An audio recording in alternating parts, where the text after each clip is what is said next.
Hello friends, सभी का स्वागत है एक और नई वीडियो में। अगर आप एक राज्य से दूसरे राज्य में गए हैं और आपको अपने आधार कार्ड में एड्रेस अपडेट करना है, आपके पास में कोई भी एड्रेस प्रूफ अवेलेबल नहीं है, लेकिन जिस राज्य में आप गए हैं वहाँ पे आपका जो फैमिली मेम्बर है वो पहले से रहता है, तो ऐसे में आप अपने फैमिली मेम्बर के आधार कार्ड के माध्यम से अपने आधार कार्ड का जो एड्रेस है उसे अपडेट कर सकते हैं। इसके लिए यूआईडीएआई की तरफ से सभी के लिए एचओएफ बेस्ड एड्रेस अपडेट की फैसिलिटी दी गई है। एचओएफ बेस्ड एड्रेस अपडेट की जो फैसिलिटी है उसे यूज़ करते समय आपको कोई भी एड्रेस प्रूफ देना नहीं होता है, क्योंकि आप एक नई जगह पे गए हैं तो वहाँ पे जाहिर सी बात है आपके पास में कोई भी एड्रेस प्रूफ अवेलेबल नहीं होगा। एड्रेस प्रूफ की जगह पे यहाँ पे आपको एक रिलेशनशिप डॉक्यूमेंट अपलोड करना होता है। रिलेशनशिप डॉक्यूमेंट के तौर पे वहाँ पे आपको एक लिस्ट दी गई होती है, जिसमें से एक ऑप्शन आपको सिलेक्ट करके उसी डॉक्यूमेंट को वहाँ पे अपलोड करना होता है। अब काफ़ी लोगों को यहाँ पे रिलेशनशिप डॉक्यूमेंट के बारे में ही जानकारी नहीं है। काफ़ी लोग कमेंट करके भी पूछते हैं कि क्या हम अपना जो आधार कार्ड है उसे अपलोड कर दें, वहाँ पे हमें आधार कार्ड अपलोड करना है तो किस ऑप्शन को सिलेक्ट करना पड़ेगा। तो आज की इस वीडियो में मैं आपके सभी क्वेश्चन सभी डाउट क्लियर करने वाला हूँ। एचओएफ बेस्ड एड्रेस अपडेट की फैसिलिटी अगर आप यूज़ कर रहे हैं तो रिलेशनशिप डॉक्यूमेंट के तौर पे आपको कौन सा डॉक्यूमेंट देना है, और क्या यहाँ पे जो आपका आधार कार्ड है या फिर एचओएफ का जो आधार कार्ड है उसे भी अपलोड करना है या फिर नहीं, या फिर उसे अपलोड किया जा सकता है या फिर नहीं। रिलेशनशिप डॉक्यूमेंट को लेकर के जितने भी आपके डाउट है इस वीडियो में मैं क्लियर करने वाला हूँ। तो ये वीडियो काफ़ी ज़्यादा इन्फॉर्मेटिव होने वाली है, इसलिए बगैर स्किप किए बिल्कुल लास्ट तक वॉच करें। बट वीडियो में आगे बढ़ने से पहले चैनल को सब्सक्राइब जरूर करें। तो चलिए शुरू करते हैं। तो सबसे पहले आपको यूआईडीएआई की जो वेबसाइट है उस पर आना होगा। इसका लिंक मैंने आपको डिस्क्रिप्शन बॉक्स में दे रखा है।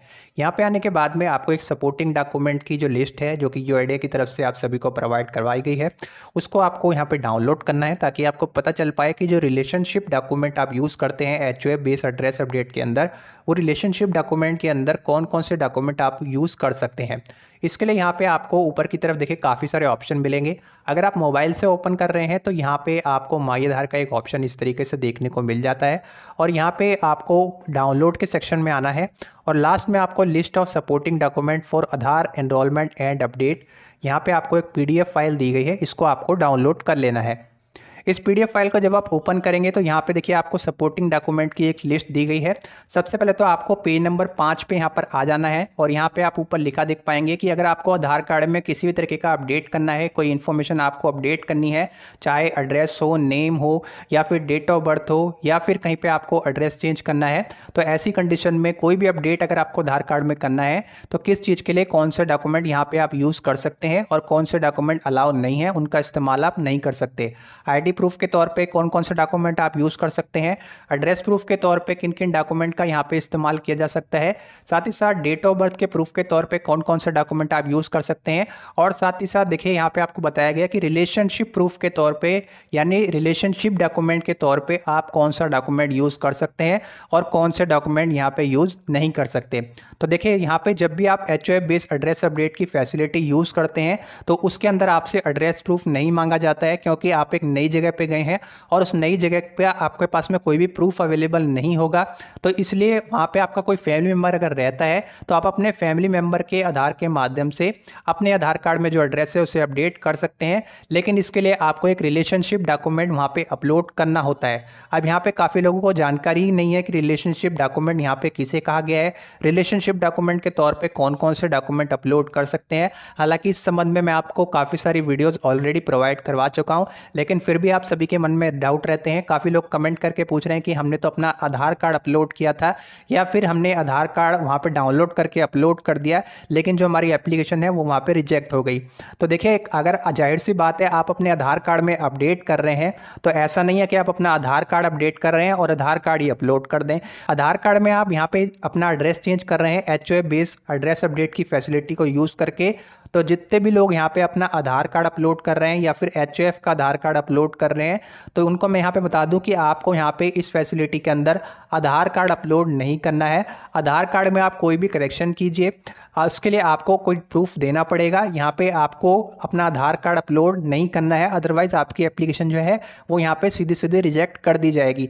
क्योंकि आधार कार्ड अपडेट करने के लिए आधार कार्ड ही आप अपलोड कर दें, ऐसा नहीं हो सकता है। यहाँ पे आपको एक रिलेशनशिप डॉक्यूमेंट देना होता है। तो सबसे पहले यहाँ पे मैं आपको क्लियर कर देता हूँ कि रिलेशनशिप डॉक्यूमेंट क्या है और यहाँ पे किन किन डॉक्यूमेंट को आप रिलेशनशिप डॉक्यूमेंट के तौर पे इस्तेमाल कर सकते हैं। तो देखिए यहाँ पे HOA बेस्ड एड्रेस अपडेट की जो फैसिलिटी है उसके अंदर जो रिलेशनशिप डॉक्यूमेंट का मतलब है ऐसा डॉक्यूमेंट जिसमें एप्लीकेंट और HOF दोनों का नेम क्लियरली मेंशन हो, यानी दोनों का नेम उस डॉक्यूमेंट में लिखा हुआ हो। उसी डॉक्यूमेंट को यहाँ पे रिलेशनशिप डॉक्यूमेंट कहा गया है।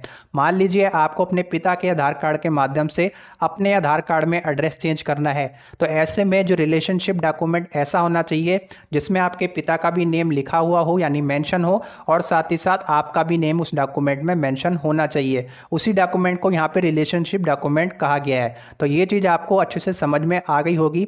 आपको ऐसा डॉक्यूमेंट देना है जिसमें आपका भी नेम मेंशन हो और जिसको आप HOF के तौर पे सिलेक्ट कर रहे हैं। हो सकता है आप अपने फादर के आधार कार्ड के माध्यम से अपने आधार कार्ड में एड्रेस चेंज कर रहे हो, मदर के आधार कार्ड के माध्यम से एड्रेस चेंज कर रहे हो, अपने हस्बैंड के आधार कार्ड के माध्यम से एड्रेस चेंज कर रहे हो। तो जिसको भी आप HOF के तौर पे सिलेक्ट करेंगे उस HOF का नेम उस डॉक्यूमेंट में रिलेशनशिप डॉक्यूमेंट में मेंशन होना चाहिए और साथ ही साथ आपका भी नेम मेंशन होना चाहिए। अब यहाँ पे क्वेश्चन ये उठता है कि रिलेशनशिप डॉक्यूमेंट के तौर पे कौन से डॉक्यूमेंट यूज़ किए जा सकते हैं और कौन से नहीं। सबसे पहले तो जब हम माई आधार पोर्टल पे लॉगिन करेंगे और वहाँ पे आपको सपोर्टिंग डॉक्यूमेंट की एक लिस्ट देखने को मिल जाएगी। वहाँ पे जब भी आपको डॉक्यूमेंट अपलोड करने का ऑप्शन मिलता है तो उस लिस्ट को ओपन करके देखिएगा। वहाँ पे आपको एक लंबी चौड़ी लिस्ट देखने को मिलेगी जिसमें आपको कुछ डॉक्यूमेंट देखने को मिलेंगे। उसमें से एक डॉक्यूमेंट आपको सिलेक्ट करना होता है और उसी डॉक्यूमेंट को वहाँ पे आपको अपलोड करना होता है। दूसरी चीज़, यहाँ पे रिलेशनशिप डॉक्यूमेंट के तौर पे बहुत से डॉक्यूमेंट ऐसे हैं जो कि इस्तेमाल नहीं किए जा सकते। सबसे पहले मैं आपको यहाँ पे बता देता हूँ कि अगर आपके पास में जो वैलिड इंडियन पासपोर्ट बना हुआ है तो उसको आप रिलेशनशिप डॉक्यूमेंट के तौर पे इस्तेमाल कर सकते हैं। साथ ही साथ ration card, PDS, photograph card या फिर राशन कार्ड का भी इस्तेमाल आप रिलेशनशिप डॉक्यूमेंट के तौर पे कर सकते हैं। इसके अलावा यहाँ पे आप नीचे स्क्रॉल करेंगे तो अगर आपका पेंशनर फोटो आइडेंटिटी कार्ड या फिर freedom fighter photo identity card बना हुआ है, इससे रिलेटेड कोई डॉक्यूमेंट आपका बना हुआ है, यहाँ पे आप देख लीजिए, इसको रीड करके आप चेक कर सकते हैं। तो इसको भी आप रिलेशनशिप डॉक्यूमेंट के तौर पे यूज़ कर सकते हैं। इसके अलावा photo identity card certificate with photograph issue by central government और स्टेट गवर्नमेंट, जैसे कि मनरेगा जॉब कार्ड या नरेगा जॉब कार्ड या फिर लेबर कार्ड आपका बना हुआ है, तो उसे भी यहाँ पे आप रिलेशनशिप डॉक्यूमेंट के तौर पे इस्तेमाल कर सकते हैं। साथ ही साथ मैरिज सर्टिफिकेट का यूज़ आप कर सकते हैं रिलेशनशिप डॉक्यूमेंट के तौर पे।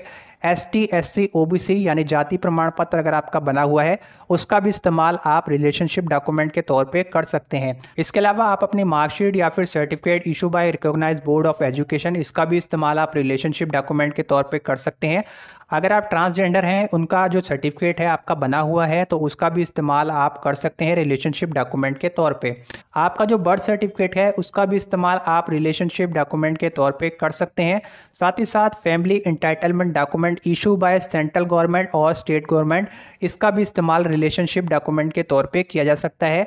और साथ ही साथ जो सेल्फ डिक्लेरेशन फॉर्म है, एक सेल्फ डिक्लेरेशन फॉर्म आपको UIDAI की तरफ से प्रोवाइड करवाया गया है, उसका भी इस्तेमाल आप कर सकते हैं रिलेशनशिप डॉक्यूमेंट के तौर पे। लेकिन इस सेल्फ डिक्लेरेशन फॉर्म का यूज़ आप तभी करते हैं जब आपके पास पे रिलेशनशिप डॉक्यूमेंट के तौर पे बाकी के डॉक्यूमेंट में से कोई भी डॉक्यूमेंट उपलब्ध ना हो, अवेलेबल ना हो देने के लिए। अगर आपके पास में रिलेशनशिप डॉक्यूमेंट भी अवेलेबल नहीं है तो ऐसी कंडीशन में ही इस सेल्फ डिक्लेरेशन फॉर्म का यूज़ किया जाता है। इस सेल्फ डिक्लेरेशन फॉर्म को HOF के द्वारा भरा जाता है, उसके साइन होते हैं और उसके बाद में इसको आपको अपलोड करना होता है और इसके माध्यम से आपका जो एड्रेस है उसे आप अपडेट कर सकते हैं। इस संबंध में मैंने एक सेपरेट वीडियो प्रोवाइड करवा रखी है सेल्फ डिक्लेरेशन फॉर्म के बारे में। आप चाहें तो इस वीडियो के लास्ट में वो एंड स्क्रीन में वीडियो मैं लगा दूंगा, वहाँ पे जाके आप उस वीडियो को वॉच कर सकते हैं। Document to prove legal guardianship, अगर आपका इस तरीके का कोई डॉक्यूमेंट बना हुआ है तो इसका भी इस्तेमाल आप रिलेशनशिप डॉक्यूमेंट के तौर पे कर सकते हैं। जो जो डॉक्यूमेंट मैंने आपको अभी बताए हैं, यानी जिन जिन पे यहाँ पे आपको टिक लगा दिखाई दे रहा है, यही डॉक्यूमेंट आपको माई आधार पोर्टल पे भी देखने को मिलेंगे। तो यहाँ पे आपको पता लग गया कि रिलेशनशिप डॉक्यूमेंट के तौर पे आप कौन कौन से डॉक्यूमेंट इस्तेमाल कर सकते हैं। अब यहाँ पे एक चीज़ और है जो कि सबसे ज़्यादा इंपॉर्टेंट है और इसको भी आपको ज़रूर समझना होगा। यहाँ पे भी आप लोग गलती करते हैं, आप में से काफ़ी लोग मिस्टेक करते हैं, जिसकी वजह से आपकी जो एप्लीकेशन है उसे रिजेक्ट कर दिया जाता है। जितने भी डॉक्यूमेंट मैंने आपको बताए हैं जो कि अलाउ हैं, इन्हीं में से एक डॉक्यूमेंट आपको सिलेक्ट करके अपलोड करना होता है माई आधार पोर्टल पे। जब आप लॉगिन करेंगे, लॉगिन करने के बाद में लिस्ट को ओपन करके देखेगा और वहाँ पे आपको वही डॉक्यूमेंट देखने को मिलेंगे जो कि यहाँ पे मैंने आपको बताया जो डॉक्यूमेंट अलाउ है। इन्हीं में से एक डॉक्यूमेंट आपको सिलेक्ट करके अपलोड करना होता है। लेकिन डॉक्यूमेंट को सिलेक्ट करके अपलोड करने से पहले और आगे बढ़ने से पहले आपको एक चीज़ ज़रूर चेक कर लेनी चाहिए कि जो भी डॉक्यूमेंट आप दे रहे हैं रिलेशनशिप डॉक्यूमेंट के तौर पे जो कि अलाउ है, उस डॉक्यूमेंट में HOF का नेम और आपका नेम मेंशन है भी या फिर नहीं।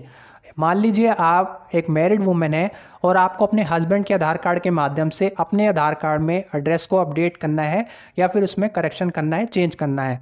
तो ऐसी कंडीशन में जो HOF हुए वो आपको हस्बैंड हुए, तो डॉक्यूमेंट ऐसा चाहिए होगा जिसमें हस्बैंड का भी नेम मेंशन हो और आपका भी नेम मेंशन हो। और मान लीजिए आप रिलेशनशिप डॉक्यूमेंट के तौर पे यहाँ पे आप अपनी मार्कशीट और सर्टिफिकेट को अपलोड कर देते हैं क्योंकि वो अलाउ है, तो आपकी जो एप्लीकेशन है उसे रिजेक्ट कर दिया जाएगा। क्योंकि मार्कशीट और सर्टिफिकेट में ज़्यादातर फादर का ही नेम मेंशन होता है, बल्कि फादर का ही नेम वहाँ पे मेंशन होता है। तो आप तो अपने हस्बैंड के आधार कार्ड के माध्यम से एड्रेस अपडेट कर रहे हैं, हस्बैंड का नेम तो मार्कशीट या फिर सर्टिफिकेट में मेंशन नहीं होगा, तो आपकी जो एप्लीकेशन है वहाँ पे रिजेक्ट कर दी जाएगी। तो अगर आप एक मैरिड वुमेन है, आप यहाँ पे एक रिलेशनशिप डॉक्यूमेंट देना चाहते हैं, हस्बैंड के माध्यम से अपने आधार कार्ड में एड्रेस अपडेट कर रहे हैं, तो आप अपने मैरिज सर्टिफिकेट का इस्तेमाल आप कर सकते हैं। क्योंकि मैरिज सर्टिफिकेट में आपका नेम होगा और आपके हस्बैंड का नेम भी वहाँ पे मेंशन होगा। मार्कशीट अपलोड करने की जगह पे वहाँ पे आप मैरिज सर्टिफिकेट अपलोड कीजिए, उसको आप रिलेशनशिप डॉक्यूमेंट के तौर पे इस्तेमाल कर सकते हैं। यानी कहने का सीधा सा मतलब है जो भी डॉक्यूमेंट यहाँ पे अलाउ है, पहली बात तो उन्हीं में से एक डॉक्यूमेंट अपलोड करना है। दूसरी चीज़, उस डॉक्यूमेंट को पहले चेक कर लीजिए उसमें HOF का नेम और आपका नेम मेंशन है भी या फिर नहीं। तीसरी चीज़, अपना आधार कार्ड यहाँ पे आपको अपलोड नहीं करना है। आधार कार्ड अपडेट करने के लिए आधार कार्ड ही आप अपलोड कर देंगे तो ऐसा नहीं चलेगा। ये आसान सी चीज़ है जो कि आपको पता होनी चाहिए। चौथी चीज़, यहाँ पे जो डॉक्यूमेंट अलाउ नहीं है वो यहाँ पे आप अपलोड नहीं कर सकते, उसका यूज़ आप नहीं कर सकते। पैन कार्ड, ई-पैन कार्ड यहाँ पे आप देख पाएंगे अलाउ नहीं है। अगर आप ये भी अपलोड कर देंगे तो आपकी एप्लीकेशन रिजेक्ट कर दी जाएगी। और भी बहुत से डॉक्यूमेंट है जो कि यहाँ पे अलाउ नहीं है, क्रॉस लगा हुआ आप देख पाएंगे। इनमें से भी कोई डॉक्यूमेंट आप यूज़ नहीं कर सकते। ध्यान रखिएगा, यहाँ पे मैं सिर्फ रिलेशनशिप डॉक्यूमेंट वाले कॉलम की बात कर रहा हूँ, बाकी की बात नहीं कर रहा हूँ। क्योंकि HOF बेस्ड एड्रेस अपडेट की जो फैसिलिटी है उसके अंदर आपको एक रिलेशनशिप डॉक्यूमेंट ही अपलोड करना होता है। तो HOF बेस्ड एड्रेस अपडेट के माध्यम से अगर आप अपने आधार कार्ड में एड्रेस अपडेट कर रहे हैं तो रिलेशनशिप डॉक्यूमेंट के तौर पे कौन से डॉक्यूमेंट अलाउ है, कौन से डॉक्यूमेंट आप यूज़ कर सकते हैं, यूज़ करने का सही तरीका क्या है, क्या क्या चीज़ें आपको ध्यान में रखनी चाहिए, सभी चीज़ें इस वीडियो में मैंने बताने की कोशिश की है। अगर आपको नहीं पता है कि HOF बेस्ड एड्रेस अपडेट की फैसिलिटी को यूज़ करके किस तरीके से आप अपने आधार कार्ड में एड्रेस चेंज कर सकते हैं या फिर अपडेट कर सकते हैं माई आधार पोर्टल के माध्यम से, तो इस संबंध में मैंने एक वीडियो प्रोवाइड करवा रखी है। इस वीडियो के लास्ट में एंड स्क्रीन में वीडियो लगा दूंगा, जाके उस वीडियो को जरूर वॉच कीजिएगा। उसमें मैंने आपको सारा प्रोसेस बताया है कि HOF बेस्ड एड्रेस अपडेट की फैसिलिटी को यूज़ करके किस तरीके से आप अपने आधार कार्ड में एड्रेस को चेंज कर सकते हैं। तो उम्मीद है आज की ये वीडियो आप सभी को पसंद आई होगी। वीडियो पसंद आई हो तो वीडियो को लाइक जरूर कीजिएगा। साथ ही साथ वीडियो से रिलेटेड अगर आपका कोई भी डाउट है, कोई क्वेश्चन है, तो इस वीडियो को नीचे कमेंट सेक्शन में जरूर लिखिए। तो चलिए आज की इस वीडियो में इतना ही। मैं आपसे मिलूंगा एक और नई वीडियो में, तब तक के लिए जय हिंद, जय भारत।